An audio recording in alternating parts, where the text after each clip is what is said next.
Under the shadow of the I-105 bridge sits Washington Jefferson Park. To some, it's a place to skate or shoot some hoops.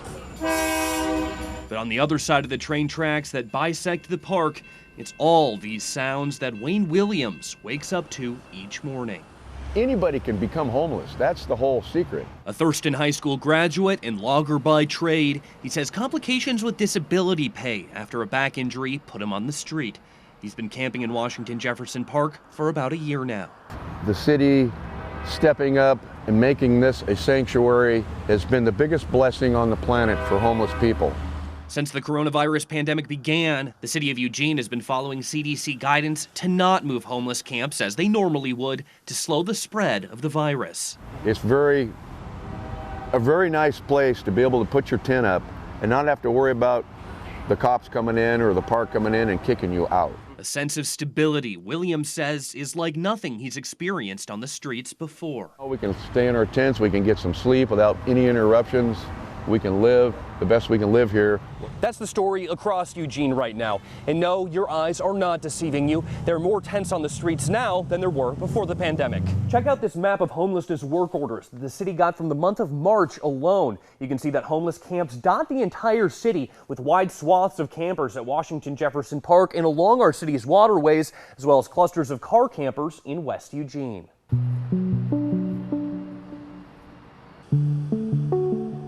The increase in homelessness on the streets is undeniable, but what we don't know is if there are more homeless people total.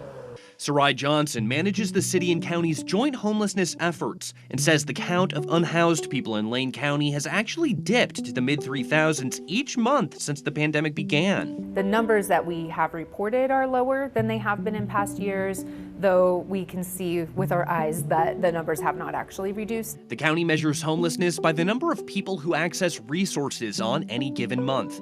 But Johnson says pandemic safety restrictions make the count unreliable, a wrinkle that means the measurement can't accurately tell us if the total homeless population is on the rise, but also contributes to urban camping. So at the very beginning of the pandemic, visible camping started mostly because people could not get access to water or food. The pandemic also slashed a number of shelter beds in half, putting even more people on the street. We're not here to hurt people, we're just kind of here stranded.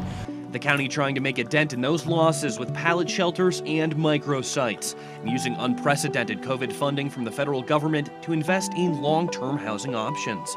But for now, those systemic issues remain. This is a housing crisis at its core. A crisis that's been simmering for years. The rate of homeless people without shelter in Lane County has reached 80%. That's more than double the national average and exceeds that of other hotspots like San Francisco.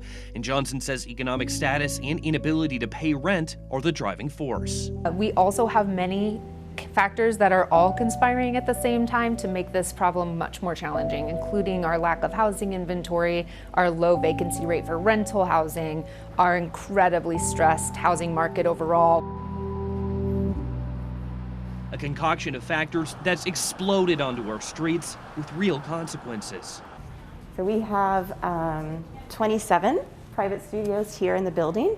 Amanda SCHLUMPBERGER owns a salon studio business that borders Washington Jefferson Park. It is my pride and joy. I'm very passionate about it. Over her 7 years in business, she says her relationship with the homeless community was built on open dialogue and respect, but soured in the past year with an increase in drug use, loitering, and hostile interactions. We did have a situation where we had a professional here working and she was being blocked from leaving our building while 2 other individuals had sexual intercourse on her car, and she tried to go out to ask them to leave, and the gentleman in front of our door would not let her do that. After involving police in this event and others, she hasn't felt that those behaving criminally are being held accountable. I want those who want help to be able to get the help they need and they want, and I'm just asking for those that don't accept the help or don't make moves to abide by laws and rules, that they're held accountable just like I would be held accountable as a housed citizen. According to Eugene Mayor Lucy Vinnis, it's a city priority to make that happen. She says police are coordinating to find and monitor camps that are most troublesome, but public safety services are strained. Police are racing from point A to point B. And it's not just crime. Community members are expressing concerns about safety, cleanliness, and unsightliness. The CDC's stay-in-place guidance means the city has had to begin managing camps instead of moving them, providing sanitation, garbage removal, staff, and rules for where tents can be placed. We actually have to think about how do we keep everybody safe as we can. How do we connect them to services as well as we can in serving them where they are, which is what the pandemic has really compelled us to do. A new approach she hopes to continue after the pandemic. But the idea of doubling down on managed homeless camps has drawn some ire during several nights of tense public comment. What it looks like to us law-abiding citizens is that the city is just going to let them run amok and let them behave any way they want to. They need to be held accountable for their criminal behaviors. We need action now. But Mayor Vinnis stands firm, with compassion as a guiding principle behind the city's actions. This is the friction point for many people in the community, right? Is this belief that if we extend services and we make it easy for people to stay, they will simply stay and they'll take advantage of us. And there may well be that happening. I think that we just have to look at this as these are human beings. They're living in our midst.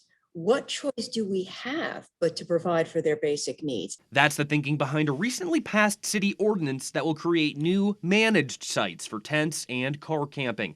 Those sites haven't been located, but it does mean that campers in Washington Jefferson Park and at 13th and Chambers will be relocated. Which is why the sun is setting on Williams's stay under the I-105 bridge. What are we going to do? You can't just move us all over the place. You can't kick us out anywhere. What are we going to do? I'm asking that question. I'm pleading with everybody. He fears society can't completely plug the leaks that allow people to fall into homelessness. We're always going to have the homeless, but we can help that.